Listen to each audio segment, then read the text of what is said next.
Hey guys, Gaius here. Gundam Walpurgis, Volume 7. We're on our way.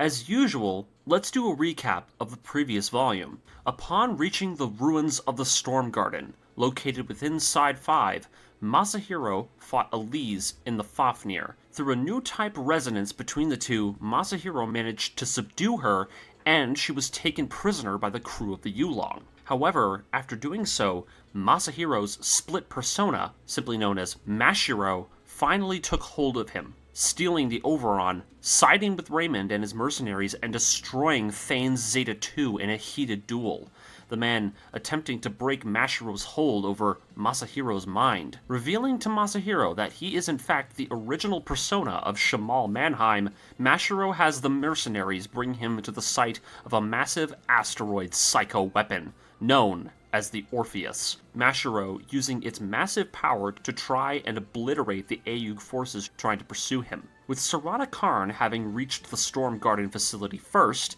and for the time being managed to be allowed inside of it, she attempts to use Fiorina as her bargaining chip against them.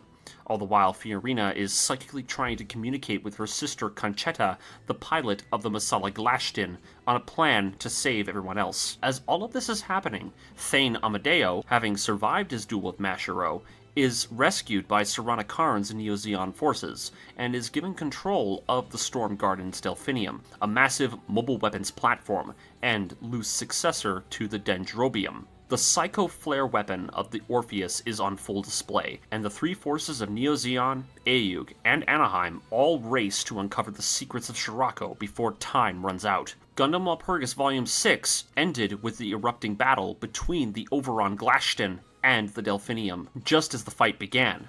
But now, let's see what happens in Volume 7. All images and characters are owned by their respective companies and creators. Roxanne is terrified of the new weapon that's just emerged. This thing, the Delphinium, it doesn't share anything with any psycho machine that the Federation has on record. Not even an ID code can be matched with it. They can't even tell if it's a friend or foe. Mashiro is angered. The Delphinium transformed? You're telling me that failure of a suit is gonna try and put up a fight? He contemplates. There's only one person amongst the Enclave who could have allowed this weapon to have developed further. It seems you've progressed it without my knowledge. Hyphen. Guess that's what makes my rebirth so worthwhile. But, with a suit like that, don't you think it's a bit of a bluff? Thane, himself sensing the pilot. No matter. You're too slow, old type. You thought you took care of me for good last time, huh? It's time for some payback from my friends. The Delphinium raises its arm, the massive double-barrel beam cannon firing. Mashiro calling upon the Orpheus to fire its weapon again. The beams fire, the Delphinium's and the Psycho weapon. The Delphinium raises its eye field, absorbing the shots and managing to fire back. The injured Thane feeling the pressure from the G-forces as the machine makes insane moves to try to dodge the weapon, despite its sheer size. Two beams fire out, the Delphinium's battleship cannons firing and slicing hard into the surface of the Orpheus. Explosions erupt from all over, the superstructure exploding as the weapon erupts in a ball of flames. Raymond watches from afar. How? How did he deal that much damage so easily? He demands the crew finish scanning the machine. What is that thing? There has to be something about it on file. There's only a few things in this world that can rival the size of a Psycho Gundam. But no data matches. What? That's impossible. There's no weapon on the side of Zeon or the Federation that Anaheim doesn't know about. As Raymond goes on a tirade, Conchetta watches. So, I see, the Enclave created this weapon as a failsafe. They knew Mashiro Oaks would pose a threat. Thus, Fiorina has guided Neo-Zeon towards the Delphinium, it would seem. I see now. I see your plan. The captain of the Wellcast says he might know this machine. 0083, the massive weapon that Anaheim unleashed on the Delaz fleet. The sudden mention of the Dendrobium making Raymond's eyes widen with shock. No way. So, that's what they made from that thing? The Dendrobium's data was leaked from Anaheim? But how? Then the realization really hits him. He sneers. Only the upper echelon of the Titans and Anaheim knew about the Dendrobium. Who let that thing leak? No, wait, I know this. Anaheim, the Spec Ops unit. Storm. He remembers the story about them. Storm, an organization that chose to abandon Anaheim after the Delaz conflict. They decided to distance themselves from Anaheim, who were, at the time, beginning to ally themselves with the colonists, and it seems they decided to create weapons themselves. They must have worked with stolen data schematics from Anaheim that slipped from under the radar from those early Titan years. It all makes sense. The Storm Garden Enclave. They're not just survivors of the Grips War. They're something more. Something different. Fiorina understands this better than anyone. She too is explaining this exact situation to Haman. And when Axis returned to the Earth Sphere, organizations tasked with finding and eliminating Xeon remnants outside of Earth's control, they were deemed unnecessary.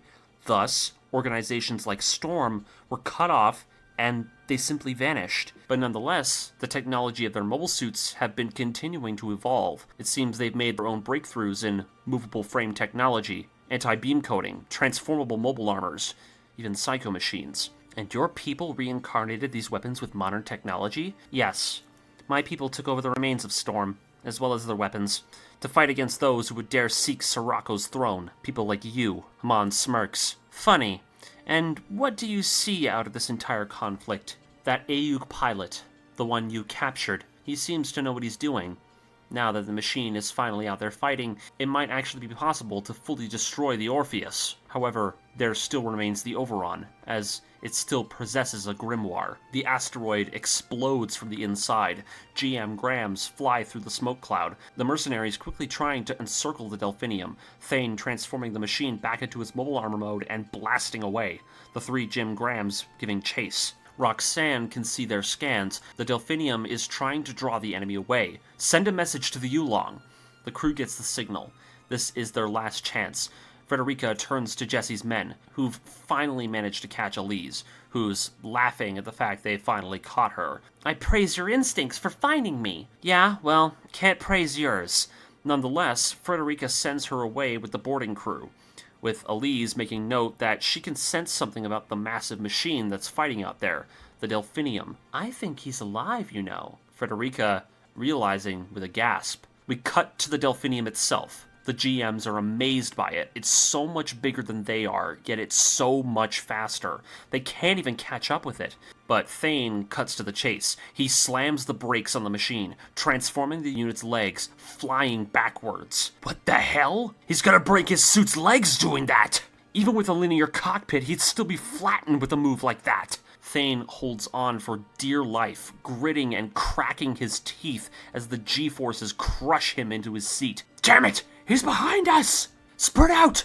All units spurt out! But it's too late. The Delphinium raises its massive arm, the double-barrel beam cannon firing and vaporizing all of them before they even have a chance to evade it. As the explosions flare out ahead, Mashiro sneers. You've gone too far, Thane. On the bridge of the Yulong, the crew is awestruck. Amazing. Who the heck is piloting that thing? But as Frederica enters the room, with tears on her face, she already knows who it is. Thane's alive. He's out there fighting. The Delphinium charges in towards the Wellcast, the captain in disbelief as he watches the massive weapon system obliterate and charge past their defensive line, the machine in mere seconds coming within range of the cruiser. Over with Inardo, he's already deduced Frederica's tactics. They managed to get one of their two vessels underneath and behind the Wellcast, which, during this whole battle, had been hiding in the asteroid's shadow. He's impressed by his sister's moves. She's grown so much compared to how she was when they were kids. Nonetheless, throughout all of this, we actually do get an answer as to how Thane came to pilot the Delphinium. Inardo was the one who discovered the wreckage of the Zeta 2 and found his escape pod floating amongst the debris. Upon bringing the pod back, he found out that Thane was inside and bleeding, the glass from his broken helmet injuring his left eye in the process. Thane was hurt, but despite his severe injuries, he still found a way to laugh through all of his shock at seeing his best friend still alive after all of this time. Inardo, though, was quick to tell him that he's not their friend, he's a prisoner. However, the man didn't seem to care. He still had a job to do. He chuckled. Can't you just let me go for this one time? I have to go help her. The mention of Inardo's sister, Frederica, being the captain of the vessel is what drives this new motivation in Inardo as he fights now. Thane passed out, though. He was taken into their infirmary, Once down there, Inardo watched him while he recovered, Haman explaining that the guards of the Enclave have graciously provided them with the spear, as they call it, to dispose of the Over.ON. Inardo had requested to be made the pilot of it, but to his dismay, Haman said no. Fiorina explained that the Delphinium, just like the Dendrobium before it, cannot be properly operated by an unaugmented individual. The machine completely sacrifices pilot safety and human limits for sheer unparalleled performance. Inardo insisted, but Haman still refused. She didn't want to sacrifice him to that thing. However, to their surprise, Thane was the one who offered to do it himself. "You're dealing with Scirocco, right? Then let me do it. I'll be your pawn." But Inardo explaining that he did know him. But despite Inardo's attempts to keep his personal history a secret from her, Thane blurts it flat out to Haman. "Inardo Bot, you and I have been best friends since the 1-year war. Doesn't Haman know this? This guy is the eldest son of Commodore Kristoff, a high-ranking member of the Federation military. His sister is in charge of the Argama that they've been entangled with for all this time." He then told Haman that Inardo's someone that, at the end of the day, is just like him, not to be trusted. Haman asked Inardo if it was true, and he told her yes, but he didn't know his sister was the captain of the ship. Haman thinks, and despite hearing this, and the fact that she'd been lied to this whole time, she eventually decides to approve of it. Thane shall pilot the Delphinium. Inardo was stunned. He tried to say no, but Haman barked back at him, telling him to not snap at him. "I don't doubt your loyalty, Inardo, which is why I'm entrusting this man unto your watchful eyes. If they've gained both a pilot and a suit they can use, then fate was the one who made it so." Moments later, Thane got back into his pilot suit, a patch over his eye. The man still feels the sting of his own ribs as the painkillers he was given dull his senses. Inardo came back and handed him a new helmet. It's old, but it'll work. He was surprised, honestly. He thought he died long ago, the tone shifting to one of slight anger. "So, you've been killing Ayug soldiers now." The man is left silent. "Killing soldiers goes for both of us." He puts on the helmet, Inardo giving him a word of advice. The Delphinium. He had already been torn up really good, and if he pushed that thing too far, there was no way he'd be able to recover from it. From his condition, he might only manage 5 minutes of combat time in that thing. However, Thane makes a bet on that he'll finish it before then. We cut back to the pilot's seat in the present, a timer counting a whole minute past the 5 he was expected to make it past. He smirks at the thought. Mashiro spots the Delphinium amongst the wreckage, blasting past the ruins. He turns. "Struggling is meaningless. Resistance is meaningless. That's my line!" Thane watches the timer clock forward. "Come on! Just gotta hold on!" The massive machine fires a blast from its megacannons, the Over.ON firing in response, the massive beams missing the Gundams by a hair and colliding into a massive shockwave, the 2 units reeling for another pass. Nearly 8 minutes have passed. His vision is narrowing, the blood, all he sees is the Over.ON as he begins to lose control. Mashiro smirks. "Ha! A great effort, but you've reached your limit, old type." The Over.ON's Masala claws extend, grappling and crushing into the machine's eye field generator. But Thane sees his moves. "Grabbing him like that won't work a second time." The Over.ON rips away the generator, the Delphinium releasing it and detaching it as the machine reveals a massive Psycho Gundam-style hand beneath the device, grabbing the Over.ON by the waist as it blasts forward. "A hand was underneath the eye field generator? That wasn't in the specs!" The Over.ON is stuck, trapped in the Delphinium's hand. Thane's body has reached its limit, though. But he has to do it. He's not letting go, even if it kills him. Not until he drags him out of the Over.ON himself. But a voice passes through Mashiro's mind, leaving only a smirk on his face. Thane screams, "Paptimus Scirocco! Your war ended long ago!" He smirks and slams on the foot pedal, but before he can act, the voice reaches him too, warning him.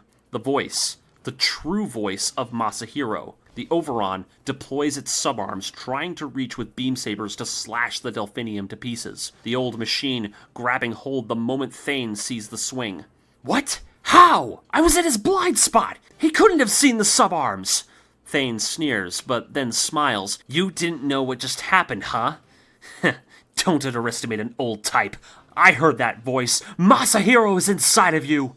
Mashiro sinks into his seat. How? How is that possible? How were you able to do that? The tiny Gundam inside the massive weapon system banks hard, ripping the Over.ON subarms off its own legs, tossing the sabers aside and throwing them into the abyss. Mashiro is in disbelief. This feeling, this pressure, this isn't just Thane's, it's someone else. Someone's helping him. But who? Then the image becomes clear. A soul of his own light shining amongst the chaos, standing in defiance of his dark counterpart, Masahiro Oaks. Masahiro!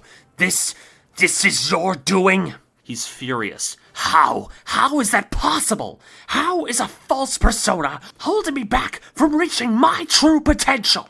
The Over.ON drops its Glashton cannon. What? He dropped it? But Masahiro warns him, don't fall for it, it's a trap!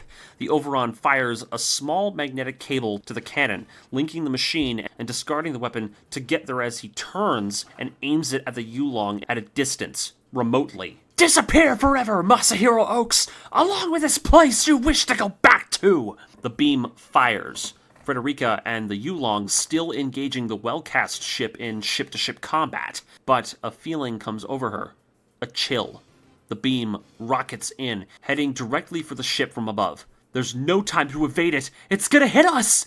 But suddenly, she's overcome by a feeling, like a hand on her shoulder, the spirit of someone close to her. And in this moment, thus far, a spirit is standing in front of her, staring down at the light of the massive beam shot. Her eyes widen. Inardo! And in an act of true protection from her brother who had slain their father out of spite, the man who abandoned his friends, and the closest ally of Sarana, Inardo uses the rudimentary power of his old Zaku 3 Psychomu to generate a psycho field, one that absorbs and blocks the shot fired by the Over.ON Glashton. The blast is huge, fills the entire battlefield in a sea of white light, the beam ricocheting off the energy field, but incinerating Inardo in the process. The beam racing past, yet leaving the Yulong completely unscathed. The crew is amazed. They survived! Was it Thane? But no. Frederica can feel it deep down and can sense him. Her brother, Inardo, is truly gone. A void. Still as the stars themselves. She sees her brother passing over. She asks him to wait. There are so many things she wanted to know. So many questions for him, but Inardo's final words to her are simple. To trust him. To trust Thane. Her path is her own, and it lies straight ahead of her. He fades into the cosmos. Everyone who can sense his death feels it. Thane is shaken. That's it? That's how you choose to die? You betrayed us just to up and die like that? Haman can feel it too, like a shock to her soul. Fiorina as well. She feels solemn in the sensation of his death, but Haman is only left angered. He died. He died.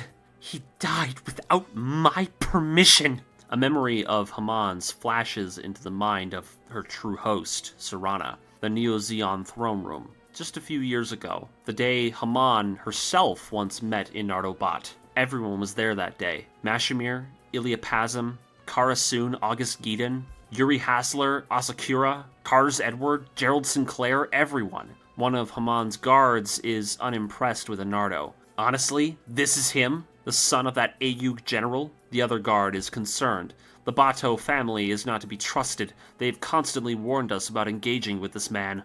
However, one of Haman's officials says that, think about the future. There could be so many ways we could utilize Inardo against our foes. But Haman told them to be silent. She'll speak with them later about those issues. The man sullenly bowing. Tell me what it is you want, Inardo.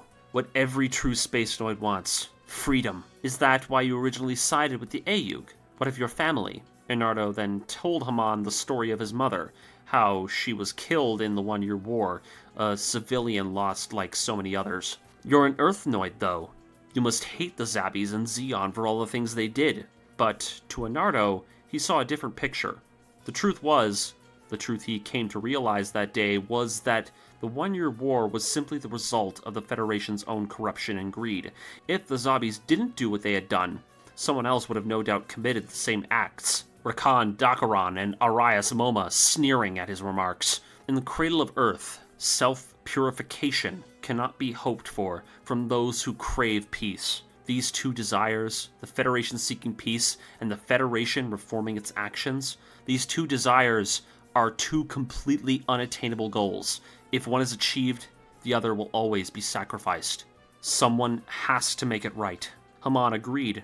Someone did. She equates this to her own pursuit, to cleanse the Earth sphere of it all. She asked Leonardo for his help, with the man swearing an oath to her, to protect her as she did so, even if it cost him his life. This memory then fades. Serana, bearing the name and visage of her sister, the sister whom Leonardo swore that oath, begins to feel pain as her nails dig in as she angrily growls the name of the man who slew Leonardo. Scirocco! Beams from the Yulong sear past the hull. The captain flustered as a metal object slams into the side of the ship's hull. What the hell was that? Heimel and Raymond feel it too. A torpedo?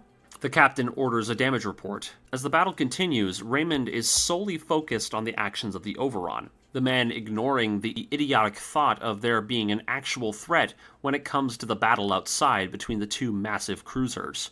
This duel is merely a courtesy. It's simply buying Mashiro time to finish off the giant mobile suit. But the beams and the rumbling from below suddenly snap him to his senses. He orders the captain to monitor the ship itself. That object, the thing that just hit them. The other warship! How could I have been so blind? He tries to protest, with Raymond trying to tell him what's happening. But it's too late. Tear gas grenades are tossed onto the well-cast bridge, the Yulong's troops managing to infiltrate the vessel. As smoke fills the room, and Raymond tries to protect himself from the noxious fumes, he sees a gun aimed directly at his head. Jesse and his squad, they've seized control of the cruiser. Mr. McInnes, what a not-so-happy reunion it must be for you. The bridge is secured by Jesse's Alpha team. As for the Bravos, they've made it to the hangar. And, to the relief, they've done it. Elise has regained contact with the Fafnir, which, thanks to Raymond's blind obsession, the thing has been already fully repaired. However, there's a problem. The Yulong's bridge receives the hail from the Fafnir's comms. There's an issue. Elise has opened the cockpit door, however, Conchetta is sitting in the pilot's seat with a pistol raised towards the girl. She wishes to make a proposal, an offer to Frederica. My name is Conchetta. I am the pilot of the Glashton. She looks like Fiorina. I have an offer to make. If you will permit me to cooperate with your vessel, I shall give you something in return. The crew are confused, however, the girl elaborates. On board the Yulong, there is something that the crew have that they've not been able to access, one of the massive containers, Conchetta herself being a person who can also activate these things. She's aware of their possession of them and knows how to unlock them. Remember, the crew of the Yulong have no idea what's inside these things, but Conchetta knows the contents of at least one of them. Within that case is a weapon they can use to stop the Over.ON, the original creation that sparked these machines. The original grimoire prototype device that Scirocco created. The original, colorless Grimoire Zero. Frederica and Elise are frozen, but then demands that she open it. But it's not that easy. The seals of this grimoire are much more intricate than the others. Only Conchetta and Fiorina, using their abilities together, can the contents be unlocked. You want passage onto the ship? Fine. I accept. Elise, bring her here with the Fafnir. The young girl giving a grim chuckle, asking how long Conchetta plans on pointing that gun at her. We cut to the Yulong's bridge, and they detect a signal flare on their scopes. The Neo-Zeons. It's Haman. She's requesting a truce. What happens if we refuse? Does she kill us all? No. Frederica, despite seeing the evidence that it could be a trap, senses Leonardo. No, she genuinely wants to establish a joint front, and her faith in her brother's spirit makes her believe that. Serana/Haman races in the Demeter. It doesn't matter. Even if she's slandered for siding with the enemy, her true duty is to restore Zeon. But a pressure takes hold of her, an aura her body is fighting against, one emanating from her psyche, a sudden urge to kill. You'll kill these fools still clinging to the earth, won't you? Haman. Her sister's dark intentions are also seeping through Serana's mind, like a sudden gust of wind. the thoughts that had been dominating her soul since she adopted this warped persona. But she fights it off, the Demeter racing past the Yulong, the crew stunned to see the Neo Zeon machine racing towards the battle with the Gundam, ready to fight together with the forces of the Ayug. Frederica orders the IFF signal change to friendly. The Demeter is not our enemy for the moment. Our target is the Over.ON. On board the well-cast ship, Raymond is placed in restraints, but nonetheless grins. It's almost time. He laughs. Was the capture of this ship just to get your hands on the Fafnir? You've traded a grimoire for another one. What a masterpiece of a plan. And what's so funny about that? Raymond's expression, though, drops.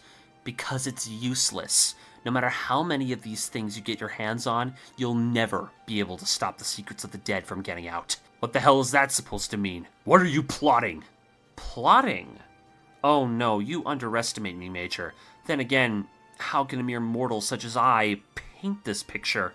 What are you talking about? Major, you and I are but merely puppets of fate. Take a look at what kind of tragedy the fates will cause with the grimoires. The Delphinium races through the void, still gripping onto the Over.ON. 10.5 minutes. Thane bleeds from his mouth. His fingers can barely move from the G-forces. Damn it! No matter how much you whine, Nardo, I'm not gonna have you laughing down at me. He tries to deploy his beam saber from one of the unit's underside claws, but it doesn't work. The saber slips as the Delphinium rockets forward. He sees sparks coming from his little old Gundam's arms, the paralysis beginning to creep through the little Gundam in the heart of the Delphinium. Damn it! I've been too close for too long! Mashiro sneers with a wicked grin. I got you now, Thane! The aura of the Over.ON's disabling effect finally reaches out for him. But before it can fully take hold of him, Thane pulls a switch on the control sticks. The little full-armor Gundam, sitting in the heart of the massive weapons platform, fires a point-blank barrage of micro-missiles from its body straight into the Over.ON's face. The Gundam lurches back and reaches behind its back, angrily grabbing the Over.ON's shield and activating the unit's beam cutter claws, slicing the massive Delphinium Psycho Gundam arm, gripping hold of him. Thane bleeds. The Over.ON gets below him, the glashed-in binders swinging out and overhead, aimed straight at him. Damn it! Bastard! Now fall, insect! But no shot is fired. A storm of funnels swarms the Over.ON, firing beams that cause the Gundam and the mad pilot inside to veer away, the Demeter diving inward, sabers just scratching the cockpit of the machine. Today is the day you choose, White Grimoire! Either be mine or be destroyed! The Zeon Witch! She got in the way! As the two engage in a heated battle, the Yulong recovers the Fafnir in its hangar. Frederica orders Elise to head back out. Thane is alive. He needs their help. As soon as she drops off Conchetta, Elise darts back out, Conchetta meeting with the chief mechanic, him being briefed on the matter of the container. She enters the bay, the talisman in her chest activating instantly. Fiorina can feel it through her sister. The original? The colorless grimoire? You plan to use it, Conchetta? Yes.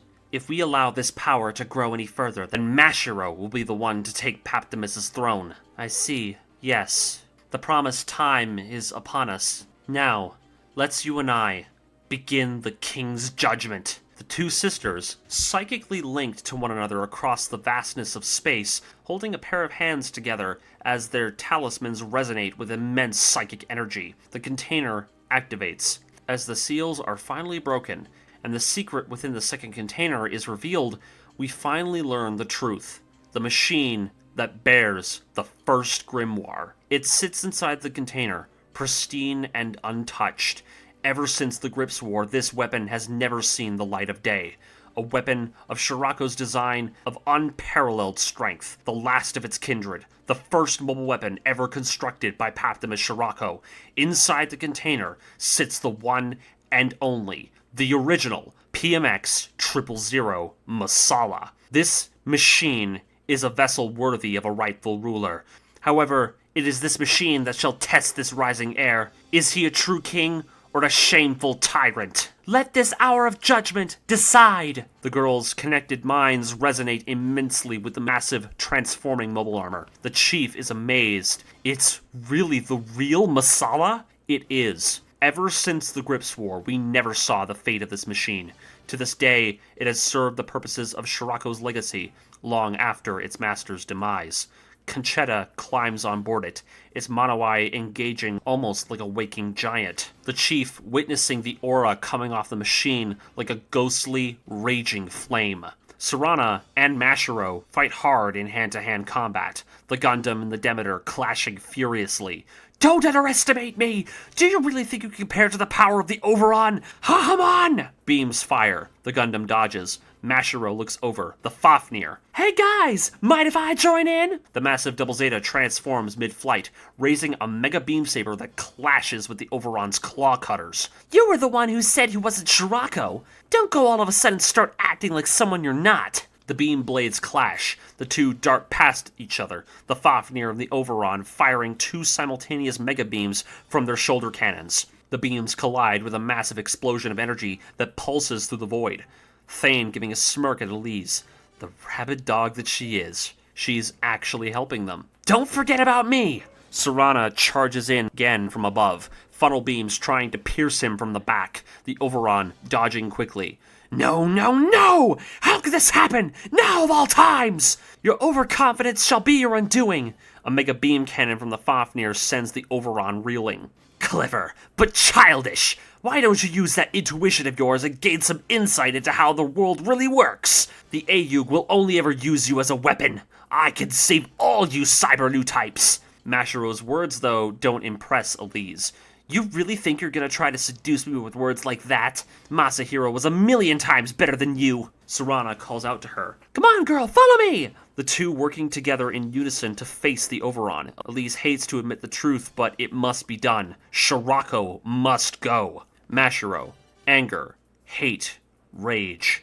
The Over.ON's grimoire activates. Cursed psychic energy radiates from the machine with a darkened haze. Ignorance is a sin. Did you really think that 2 machines would be enough to bring me down? You should be lowering your heads in the presence of a king.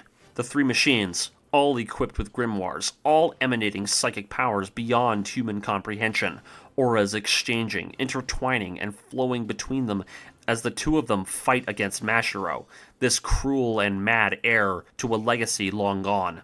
The echoes of a man who vanished from the world long ago. The 2 machines fighting the evil Gundam begin to freeze, though, the paralyzing powers of the White Grimoire beginning to take hold over the Demeter and Fafnir. Damn it! Even with grimoires, our own machines can't stop the effect of this thing taking hold! Mashiro grins wickedly. Not even with that level of understanding, you can't fight it. Now, taste the power that once killed me! The Yulong detects the readings coming from the suits fighting. They don't understand it. How can they get past that effect? Is there any way they can stop it? Frederica gets a message from the chief. The mobile armor. The Masala. It's requesting to launch. Frederica's eyes widen as she watches the massive mobile armor glow bright with the light of its prototype grimoire. She demands Conchetta explain, but she doesn't say a word. A single Morse-coded message is beamed from the Masala's Manawai. 0 retrieved. Heading out. What the hell? The crew is bewildered. The ship is feeling this paralysis effect as well. The hatch won't open.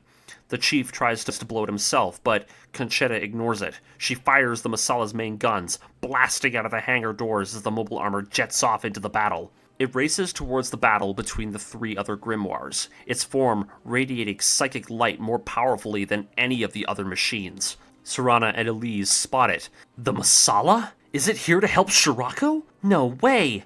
With a suit like that, there's no doubt she's an enemy! This isn't a joke! One Over.ON wasn't enough! Mashiro sees it too, the mobile armor giving off an aura of nostalgia as he grins. Ha! Conchetta is no doubt on board. Unfortunate, but thankfully I won't need reinforcements to finish this. But as he raises the Over.ON's accelerator, nothing happens. The Over.ON freezes. The machine overloaded. What? Impossible! How? And it turns out the Masala and its prototype grimoire Psychomu has halted the movements of the Over.ON. He's now been paralyzed just like the others. How? A voice, an echo of incredible clarity. Master Paptimus, oh, how long I've waited to finally meet you. The memories of Scirocco that have taken control of Masahiro know the voice of this woman, leaving Mashiro, stunned. She appears in a blinding light. The voice. It's her. It's the voice. Sarah. Other voices argue amidst the endless void of psychic echoes. It's you! Always watching from the sidelines, making sport of other people's suffering! You should all understand, bastards like him shouldn't be allowed to live! You all must know this! Camille Bidon. No way! You're still saying that, Sarah? Rekoa? He's a man who doesn't belong in these times! You have to understand, Sarah! What he's doing is unforgivable! Even if it costs me my body and my life, I will destroy him! Fiorina, Conchetta, trying to confuse me, are you? I'm your rightful ruler, how dare you! You call yourself a king. There's no way a man like you could even compare to the man he was. The Over.ON, though, ceases to move. Over.ON! Move! Why won't you move?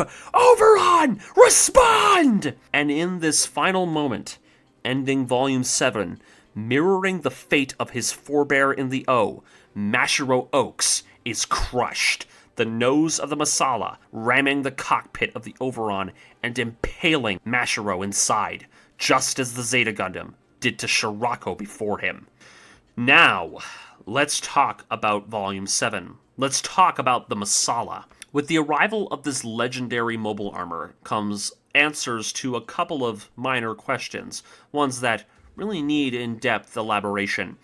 In Zeta Gundam, the Masala appears in the story in about 3 episodes. The first 2 moments it appears are quite early into the series, with Scirocco test piloting his transforming prototype in both his attack on the Temptation and the other just before the atmospheric re-entry drop on Jaburo. Now, in both those instances, we saw Scirocco testing it out and us seeing his first appearance in the main story.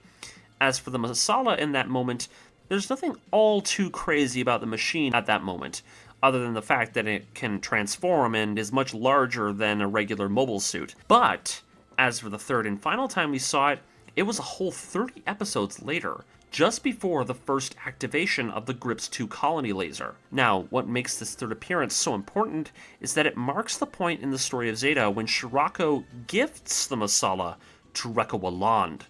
Now, Rekoa ended up crashing the machine after her fight with the Zeta Gundam, and ever since that crash, we never saw the machine ever again. We assumed it was scrapped, but despite that damage and that suspected fate, it's the only one of Paptimus's prototypes that survived the events of Zeta. Now, what makes the scene with Rekoa so important to the story of Walpurgis is, of course, this scene is one of the moments that shows Scirocco's manipulative side. Now, let me propose a hypothetical. Why would Scirocco give the newly recruited Rekoa Land the Masala in particular? The truth is, aside from Scirocco's manipulations to have Rekoa spy on Basque-Ohm for him, the Masala itself is the means Scirocco uses to assess Rekoa's new type capabilities. Abilities so potent that eventually it leads her to be given the Pallas Athena. When we first see Camille, Emma, and Quattro engaging the Masala for the first time, Scirocco actually does display a small amount of his psychic abilities through the reveal of his unit's transformation ability. The entire team in that fight was frozen and stunned at the insane abilities of this machine, almost being given an aura of sudden fear and dread. Throughout expanded media that depicts the Masala, the unit is shown emitting an occasional psychic aura, and through the lore of the UC, it's implied by the information we have on the other units created by Scirocco that they all utilize their own forms of Psychomu technology, all developed independently by Scirocco himself and his people. Biosensors, and by extension, grimoires, are devices that are known to emit this same kind of aura. And here's an answer to what the grimoires do, one that finally answers where they came from. Whatever Psychomu device that was originally created for the Masala served as the precursor for the first grimoire. As for why it causes this paralysis effect on the other machines, that is somewhat yet to be revealed. We'll get an explanation actually in the coming volume.